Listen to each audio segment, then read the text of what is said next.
So, I have been using the Steam Deck for about 2 weeks now, and I am very, very impressed. I'm kind of surprised. I never thought that I would be playing these kind of games on a portable device. Even though the Steam Deck is a computer, it's still a portable device. I'd rather carry this with me than carry my laptop. And to be quite honest, even some of the games look even better than my actual laptop that has an NVIDIA graphics card on it. And to be quite honest, I have a bunch of games on my Steam library, and most of the games I never end up finishing the game because I get them on my laptop, and I play them for a little bit and then I stop because I have to come downstairs to the basement where I have my laptop installed, and kind of like play them there. Now, I was using the Steam Link app on my Android phone and also on my iPad and even on my Google TV, and it works wonders. It's like super nice being able to play these games, on other devices, but there's always latency issues. It's being streamed from my computer, from my gaming computer. And again, it looks nice, but I want to be able to have the freedom to play whatever I want, to pause and resume as I want to, and not having to rely on an internet connection to be able to do that, right? Plus, also, I have to carry my phone and also carry my controller to be able to play the DualSense PS5 controller. With this, I don't have to do anything. I just turn it on and just start playing. Now, I bought the 64 gigabytes version. I honestly recommend anyone who's gonna get it to just get the cheapest one, $400. And I know it's not that cheap, but considering what you can do with the device is definitely worth it. So that's what I did. I bought the 64 gigabytes version, received it, used it for about a week. I didn't do any upgrades except getting the micro SD card to put my games, because 64 gigabytes is not a lot to be able to put anything on the actual card. In the end, I ended up filling up the 64 gigabytes with shaders. Every time you open a game, it compiles the shaders and whatever, files for the actual games. But I used it for a little bit using the SD card, which honestly, it's not slow at all. I mean, considering, of course, if you compare it with a solid state drive, it's definitely faster. But the games open fine, they play fine. There's no stutter. There's nothing at all. Like you can go away with using using an SD card to be able to play games, and they play nice. It works. Now, I ended up getting a 1 terabyte solid state drive later, after I decided that I was gonna keep it, that it's worth it. And this is basically what I did. I got a 1 terabyte solid state drive, and I also have a 1 terabyte SD card. The solid state drive, I partitioned it to install Windows on it, and I installed Windows. I barely use it. I'm planning on reverting the setup because I ended up just most of the time just using Steam OS to play the games that I want. Look at these guys. Look at all these games, right? And this is the thing. I am very surprised that I'm able to play Resident Evil 2, right? As an example. Resident Evil 2, the remake. I can play it on my portable device. So I can carry this and play it wherever I want. Usually in my house, I just carry it with me and up and down, whatever, and I play, stop, resume. And I'm playing at like a very good graphics intensive game, and it looks gorgeous. It's super nice. And again, I'm carrying the game with me. I don't have to do anything, and it plays just fine. No stutters, nothing. So another thing that I really like about the Steam Deck is, of course, AAA games. Most of them have a bunch of compatibility issues, but if you go by the verified status, you're good. The Witcher is verified, Dying Light is verified, Resident Evil 2 is verified, Resident Evil 3 is not verified, but it still works. Most of these games, they actually work. Some of them, they only have issues with the text being small, but that's not a big problem for me.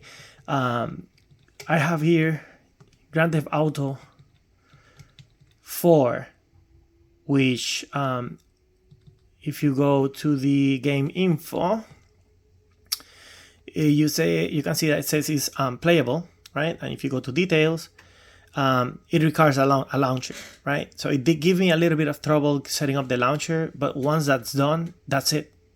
It works. So again, these are games that I already had on my computer and I barely play them. Now I can play them on the go. I can play them anywhere I want. And I have to be honest, I have a bunch of games on my computer, and I can't remember the actual last time that I completed a full game, like a full run of a game on a computer, was in the early 2000s. And I was playing Fable, Lost Chapters. It's when I was the actual game that I played, and I did the whole run, the whole game.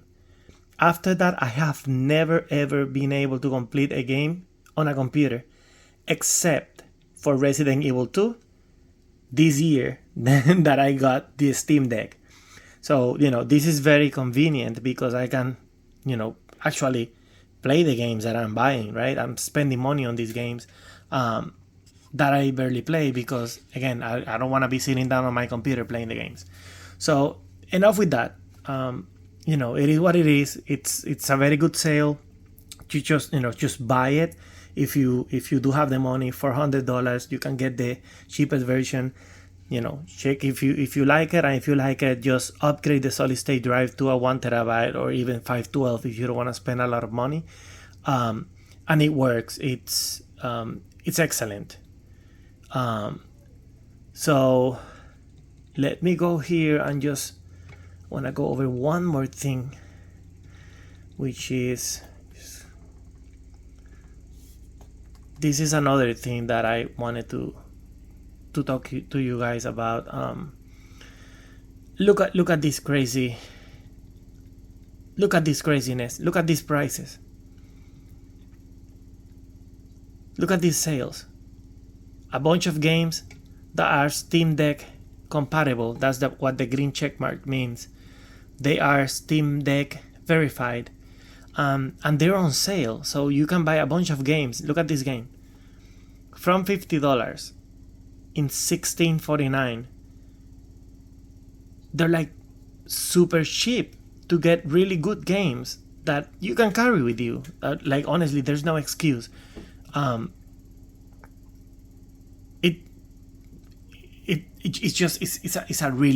an excellent deal. So if you guys were looking for some feedback, I'm not gonna do a review. There's 100,000 reviews online. There's a bunch of videos that I actually had to watch before I decided to get this one. I'm just posting my update. It is an excellent purchase. Like, you will not regret it. And with more games being added to the compatibility check, I can see how this is like an excellent buy. This is an excellent purchase. You guys should check it out. If you have any questions, or you want me to try any games or post any gameplay, just let me know. I'll be able to just upload a couple of videos if needed. Most of the time I ended up just playing Resident Evil 2 for now, Grand Theft Auto 4, and I got Dead Cells. Let me just pull that up. I got Dead Cells, this guy here, that I started playing. It's like a Metroidvania. It's really good. I like it a lot. I also got today, just go to the install one. I got today, so I have Dead Cells, and I got Forgone, which is also like a Metroidvania. Excellent game.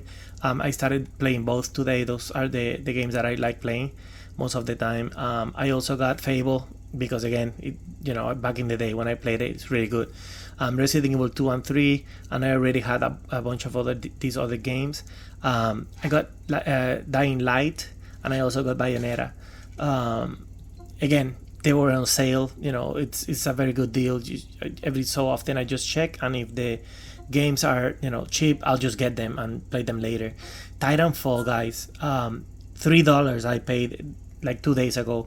$3 for this first-person shooter, and it's good. It's very good, and it plays again on the portable device. I cannot even believe that I'm playing these kind of games here. I played Resident Evil 2, the cloud version, on my Nintendo Switch, and it's horrible. It's like the most horrible experience that I have ever had. The game plays like crap. It stutters. You need to be connected to the internet. It gets blurry. It's horrible. A horrible experience. Playing it on the Steam Deck, everything works locally. Everything's runs just fine. So honestly, folks, just do your own research to make sure. But honestly, I can tell you for sure, if you get it, you will not regret it. It's a very excellent purchase, folks. Again, if you have any questions, just let me know. I will be just following up on the comments to see if there's anything else that I can update for you folks. Just stay safe, and talk to you guys later.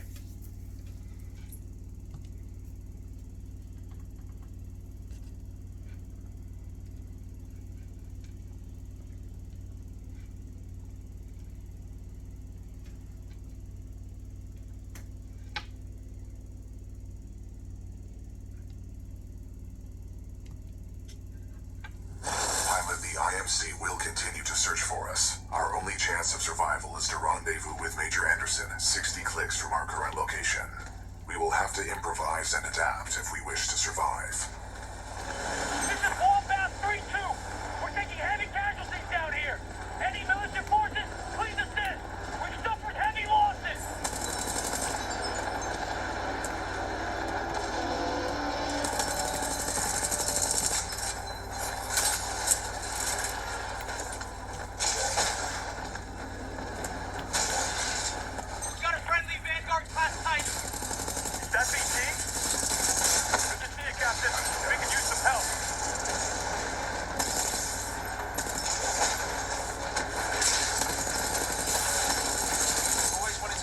God.